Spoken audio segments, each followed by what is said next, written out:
लोग तशरीफ रखें। ये लोग PIA के हवाले से मसला दरपेश है ना, एयरपोर्ट पे फैमिलीज को रोकने वाला, उस हवाले से क्योंकि वजाहत नहीं हो पा रही और काफी सारी उसमें र्यूमर्स हैं, अफवाहें हैं, उस हवाले से बेहतरीन अथॉरिटी इस वक्त शानी साहब यहाँ पर मौजूद है, प्लीज इसकी बात को पहुंचो सर। मैंने पहले जिक्र करना था, मुझे तो अचानक इन्होंने बुला लिया कि आप देख रहे हैं, मुझे इस चीज़ का आइडिया नहीं था। मैं तो वेलकम करता हूँ। हमने सारी इंस्ट्रक्शन PIA ने दे दी है, सारे एयरपोर्ट से किसी फैमिली को नहीं रोका जाएगा।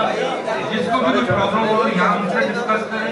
हमने फेसबुक पे भी अखबारों में दिया है कि किसी भी फैमिली को एयरपोर्ट पे नहीं रोका जा रहा, हमें क्लियरेंस मिल गई है।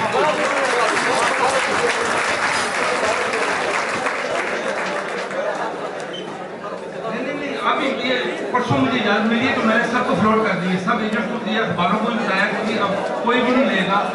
इजाजत क्लियर हो गई है। हमें यूरोपीय यूनियन से उनके नुमाइंदा जो पाकिस्तान में बैठक में बैठा हुआ है उसने इन राइटिंग लिख के दिया, जब हम विथड्रॉ करते हैं वो सारे ऑर्डर